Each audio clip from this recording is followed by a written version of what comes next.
기도하시겠습니다. 만군의 여호와여, 주의 장막이 어찌 그리 아름다운지요. 온 땅이여 여호와께 즐거이 부를지어다. 여호와가 우리 하나님인 줄 너희는 알지어다. 그는 우리를 지으신 자시요 우리는 그의 것이니 그의 백성이요 그의 기르시는 양이로다.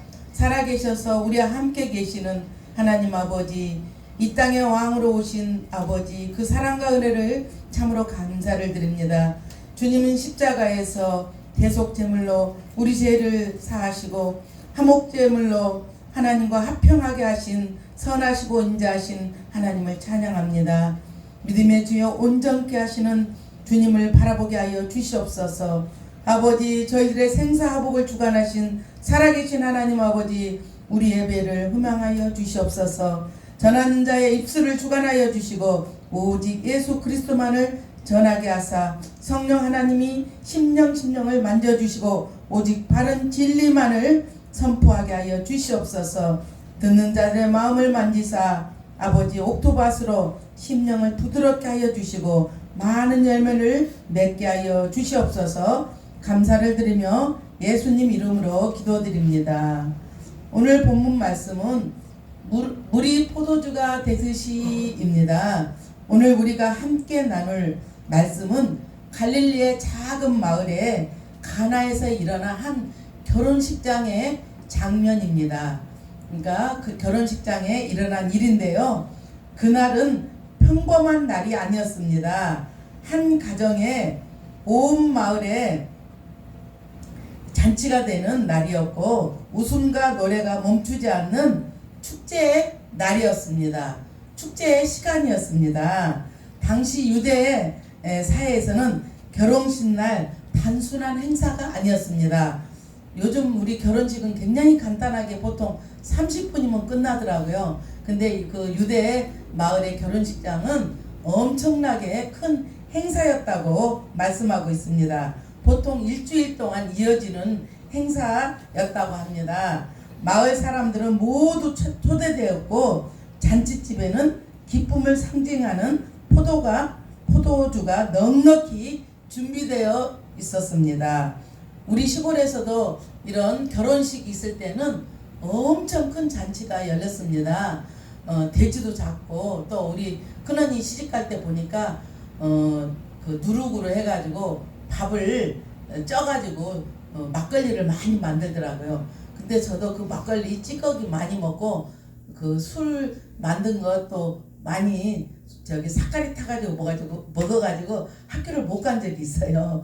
그 정도로 엄청 크게 잔치를 벌어지는 걸 봤습니다. 그리고 언니가 이제 가마를 타고 우리 목사님 연세 정도 됐는데 우리 언니가 69이고 올해 70이거든요.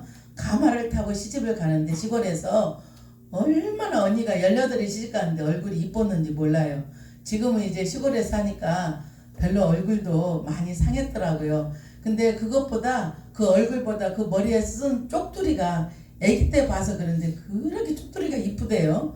근데 지금 쪽두리를 보면 그렇게 예쁘지가 않는데 시골에서 볼 게 없어서 그렇게 쪽두리가 이뻤던 것 같아요. 남자 넷이 이렇게 매더니 언니를 데리고 가는 언니가 무지 울더라고요. 형부가 제 마음에 안 들었는지 또 엄마를 떠나서 가서 그랬는지 그렇게 많이 우는 언니를 보면서 아주 그냥 저도 마음이 많이 아팠어요. 근데 지금 시간은 딸들 보면 우는 사람 없더라고요.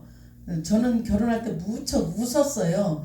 근데 옛날에는 많이 언니들이 울고 가는 걸 많이 봤어요. 시집살이가 심해서 그랬는지 진짜 많이 우는 언니들을 많이 봤거든요. 이렇게 가나 혼인잔치에 이 결혼식에 예상치 못한 포도주가 떨어진 것입니다. 단순히 마실 것이 부족한 것이 아니라 잔치의 기쁨이 끊어졌다는 뜻이었고 신랑 집안에는 평생 지워지지 않는 수치가 될 수 있는 일이었습니다. 그런데 잔치 분위기는 점점 무거워져 갔습니다. 술이 떨어졌으니 얼마나 황당한 일이 되겠습니까? 잔치의 분위기는 점점 무거워져 갔을 것입니다. 그런데 바로 그 자리에 예수님이 계셨습니다. 예수님이 계시면은 어떻습니까? 예수님이 계시면 우리가 걱정할 것이 없습니다. 그리고 예수님의 어머니 마리아도 그 상황을 보게 되었습니다. 그래서 그 어머니 마리아는 그 문제를 사람들에게 퍼뜨리지도 않고 또 신랑을 탓하지도 않았고 하인들을 꾸짖지도 않았습니다. 그녀는 조용히 예수님께 가서 말씀하셨습니다. 포도주가 없다. 포도주가 떨어졌다는 것입니다. 이 짧은 말 속에는 한 가정의 위기와 사람의 힘으로 해결할 수 없는 부족함이 담겨 있었습니다. 그때 예수님께서 하인들에게 말씀하십니다. 항아리에 물을 채워라. 이렇게 말씀하십니다. 하인들은 따지지도 않고 묻지도 않고 그냥 그 항아리에 물을 가득 채웠을 때 예수님은 잔치 책임자에게 가져다 주라고 말씀하십니다. 그리고 놀라운 일이 일어났습니다. 물이 포도주가 된 것입니다. 그것도 가장 포도주였습니다. 잔치 책임자는 그 사실을 알지 못한 채 신랑을 보고 말합니다.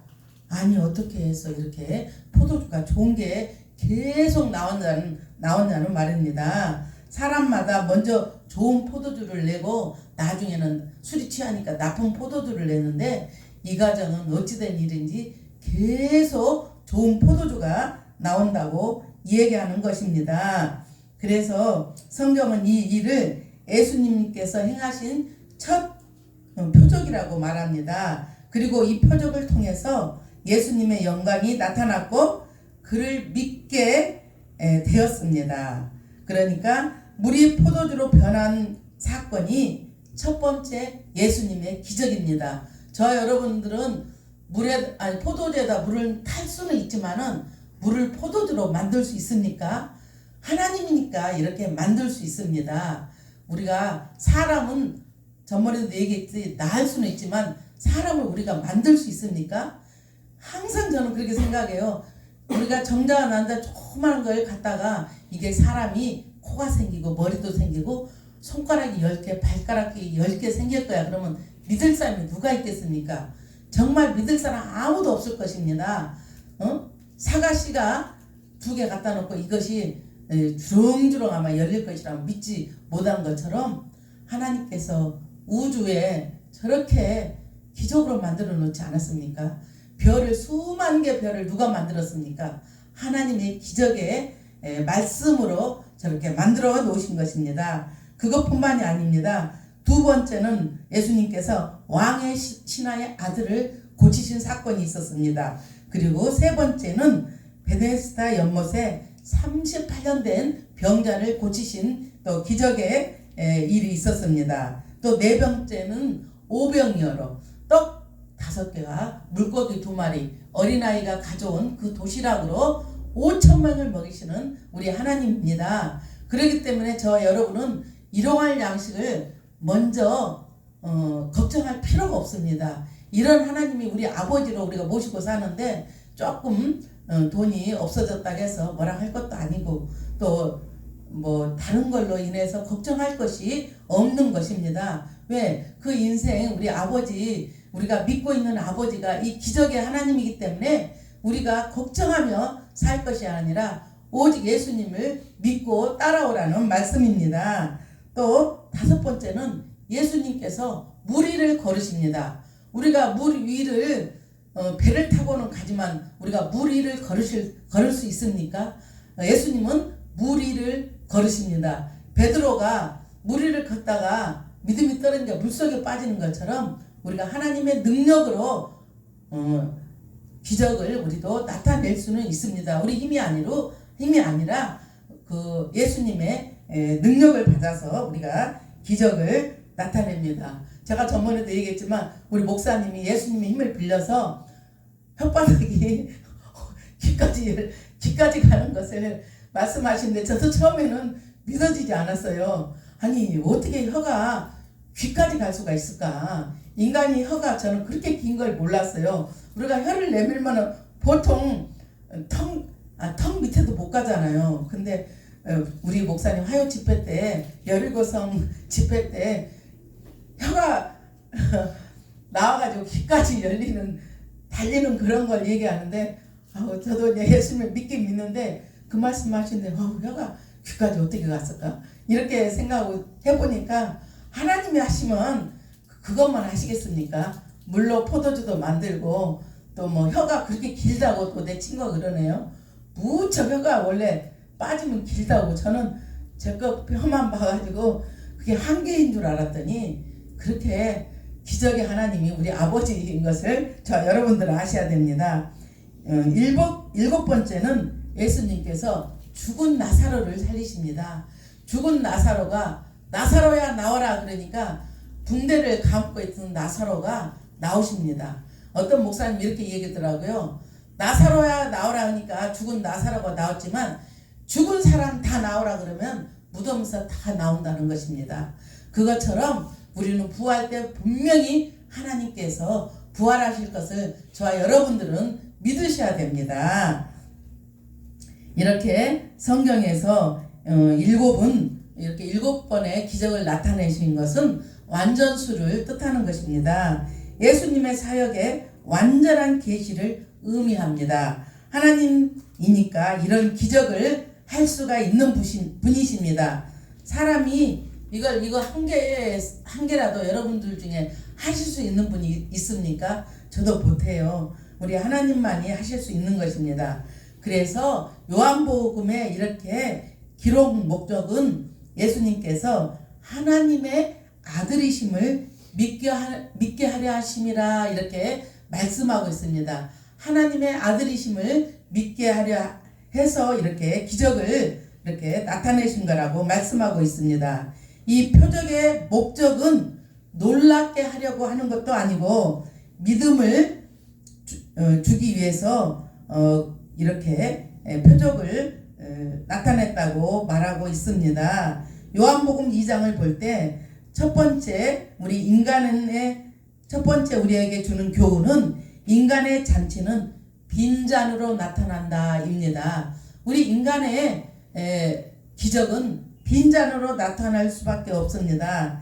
예수님의 우리가 사역을 미리 보여주는 우리가 표적입니다. 왜냐면은 예수 그리스도가 없는 잔치는 결국 빈잔으로 끝나고 맙니다. 십자가를 향해 가시는 예수님의 사역을 미리 주는 이게 가나의 이렇게 결혼 잔치 표적을 말씀하고 있습니다. 이 표적을 우리가 보지만 하나님이 없는 기적이 없듯이 하나님이 없는 가정은 피폐한 가정입니다.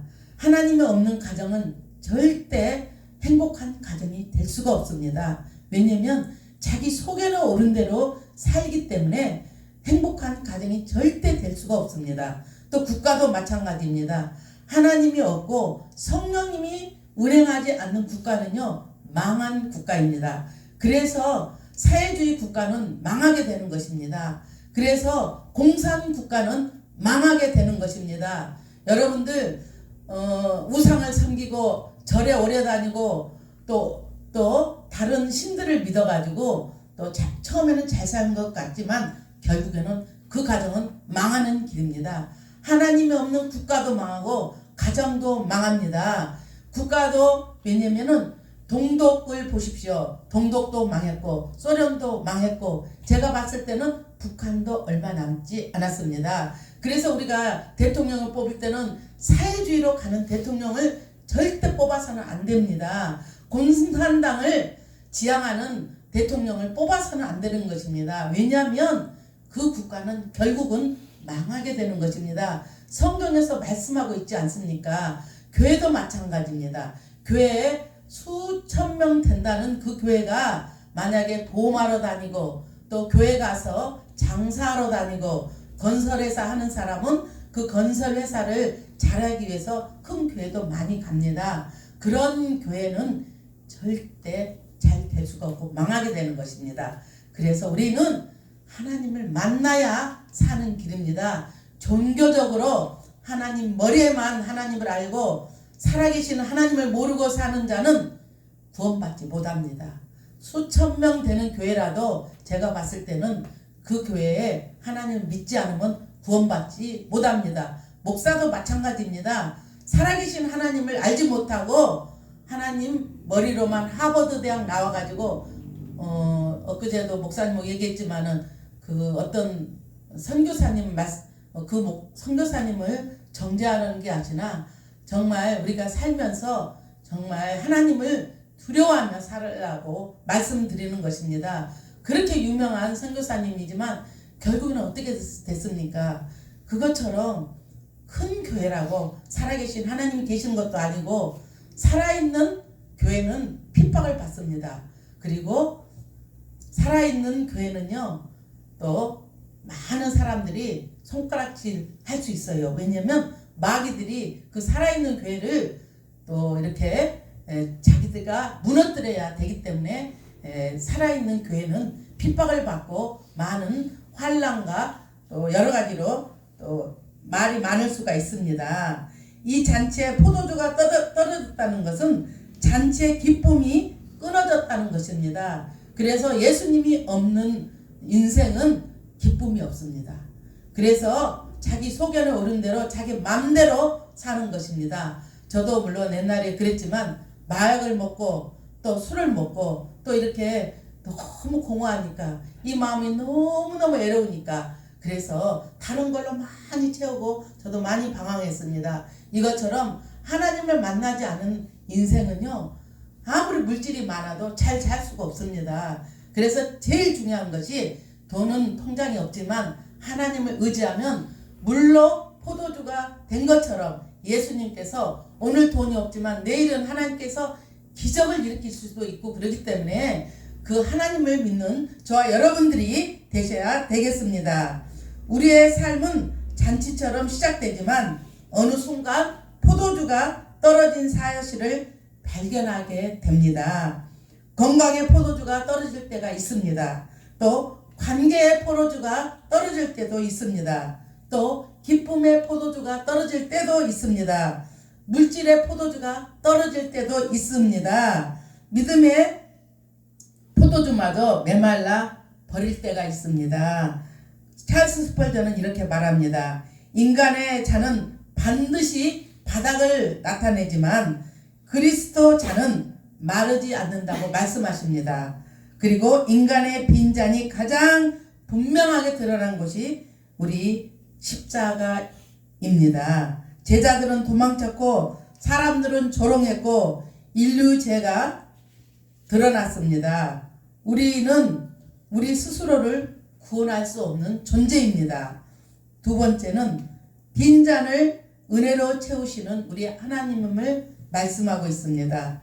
항아리에 물을 채우라. 물이 포도주가 되었더라. 요한복음 2장 7절에서 9절 말씀을 보면 그 집에는 정결 예식을 하는 돌 항아리 6이 있었습니다. 정결 예식용 돌 항아리가 6이 있는데 사람들은 그 물로 자신을 깨끗하게 씻었습니다. 그러나 그 물은 잔치를 살릴 수 없었습니다. 형식은 생명을 주지 못합니다. 그래서 종교는 그 기쁨을 만들지 못합니다. 하나님을 만난 자야야 우리 마음속에 참 기쁨이 있습니다. 그 기쁨은 오직 예수 그리스도만이 우리의 기쁨이 되는 것입니다. 종교 생활하는 성도들, 목사들, 지옥 갈 사람이 어마어마하게 많이 있다고 어떤 목사님이 설교하신 것을 저는 들었습니다. 진한 포도주 같은 신앙생활을 해야 한다고 말씀하십니다. 예수님은 물로 포도주를 바꾸십니다. 이것이 복음입니다. 십자가에서 예수님은 우리에게 동일한 변화를 주셨습니다. 죄인을 의인으로 만드셨습니다. 또 저주를 축복으로 만드셨습니다. 죽음을 생명으로 저희에게 영생을 주신 분이 우리 예수 그리스도이십니다. 물이 포도주를 변한 기적은 십자가에서 일어난 구원의 그림자입니다. 세 번째는 이 표적은 우리를 믿음으로 초대합니다. 2장 1절 11절 그의 영광을 나타내심에 제자들이 그를 믿으니라 이렇게 말씀하고 있습니다. 예수님이 기적을 행하신 목적은 잔치를 살리는데 끝나지 않고 그분의 영광을 드러내며 사람들이 믿게 하려는 것입니다. 그 기적으로 인해서 하나님의 아들 예수 그리스도를 믿게 하려고 합니다. 기적은 믿음을 위한 것이라는 것입니다. 가나의 표적은 십자가를 향하고 있습니다. 십자가에서 우리는 하나님의 영광을 가장 분명히 볼 수 있습니다. 그곳에서 사랑이 나타났고 예수님의 사랑이 나타나지 않았습니까? 우리를 위해서 누가 죽겠습니까? 부모도 우리를 위해서 잘 죽지 못합니다. 또 은혜가 흘러나왔습니다. 십자가에서 은혜가 흘러나왔고 생명이 시작되었습니다. 오늘 주님은 우리에게 묻고 계십니다. 너는 나를 믿느냐? 이렇게 말씀하고 있습니다. 성도 여러분, 그 가나의 혼인잔치는 우리 인생 이야기입니다. 왜냐하면 기쁨으로 시작되지만 부족함이 드러나고 또 물질도 메마를 때가 있고 또 빈잔으로 우리가 들고 하나님 앞에 서게 되는 인생임을 이야기하고 있습니다. 그러나 그곳에 예수님이 계시면 빈 잔이 채워지고 수치가 은혜로 바뀌고 또 물이 포도주로 변하는 역사가 일어납니다. 결론입니다. 오늘 우리의 마음속에 들려오는 소리는 무엇입니까? 포도주가 없다. 그렇다면 지금이 바로 예수님께 나아갈 때입니다. 우리는 이렇게 우리 인생에 포도주가 없을 때 예수님께 나아갈 때입니다. 빈잔을 들고 예수님께 나아가십시오. 십자가에서 은혜가 우리의 삶을 포도주 같은 기쁨으로 채우실 것입니다. 기적은 순종에서 시작됩니다. 하인이 묻지도 않고 따지지도 않고 물 항아리에 물을 갖다 부어라 할 때 순종하는 것처럼 기적은 순종에서 시작됩니다. 말씀에 순종할 때 기적이 일어납니다. 예배 드릴 때 기적이 일어납니다. 얼마나 예배가 중요한지 하나님이 이곳에 운행하시며 우리 예배하는 모든 것을 보고 계십니다. 머리카락도 세시는 하나님께서 함께 하고 계십니다. 용서하기 어려운 사람을 용서할 때 기적이 일어납니다. 사랑하기 어려운 사람을 사랑할 때 또 기적이 일어납니다. 그 평범한 순종 속에서 주님은 물을 포도주로 바꿔주십니다. 지금 우리 마음속에 항아리는 무엇이 담겨 있습니까? 두려움입니까? 아니면 염려입니까? 형식적인 신앙입니까? 주님은 말씀하십니다. 채우라. 나에게 맡겨라. 우리가 순종으로 채운 물을 주님은 은혜의 포도주로 바꿔주십니다. 저와 여러분들은 우리 힘으로 항아리를 채우는 삶을 모두 내려놓고 오직 주님만을 의지하며 주님과 동행하며 영원히 우리의 삶의 포도주를 공급하시는 그 하나님을 믿고 간구하는 저와 여러분들이 되시기를 예수 그리스도의 이름으로 축원합니다. 가나의 혼인잔치는 아직 끝나지 않았습니다. 포도주가 떨어졌지만 예수님이 계셨기에 소망이 있습니다. 우리 인생도 마찬가지입니다. 기쁨이 마른 자리, 소망이 끊어진 자리, 믿음이 흔들리는 자리에도 물질 바닥이 나는 지금 이 자리에도 또 사람에게 버림받은 자리에도 주님이 계시면 끝난 게 아니라 이제 시작입니다. 하나님은 이제 시작이라고 말씀하고 있습니다. 나는 지금 무엇으로 내 삶의 잔을 채우고 있습니까? 주님이 아닌 다른 것으로 기쁨을 채우려고 방황하고 계시지 않습니까? 하나님께서 말씀하십니다. 하나님으로 인해서 채우라고 말씀하고 계십니다. 내 문제를 사람에게 가져가고 예수님께 가져가지 않습니까? 나는 아직도 내 힘으로 인생을 채우려고 애쓰고 있지는 않습니까? 나는 예수님을 내 인생의 참 기쁨으로 모시고 사는가를 생각해보는 저와 여러분들이 되는 시간이 돼야 되겠습니다. 우리는 주님께 이렇게 고백해 봅시다. 주님만이 왕이십니다. 주님 없이 살 수 없습니다. 주님만이 왕이십니다. 주님만이 왕이십니다. 이곳에 주님만이 왕이십니다. 오직 주님만이 왕이십니다. 주님만이 왕이십니다. 우리의 삶에, 내 삶에, 여러분들의 삶에 주님만이 왕이십니다. 온 땅에 주님만이 왕이십니다. 대한민국의 왕이 누구십니까? 대통령도 아니고 그 누구도 아닙니다. 오직 주님만이 우리의 왕 되십니다. 교회의 왕이 누구십니까? 오직 예수 그리스도이십니다.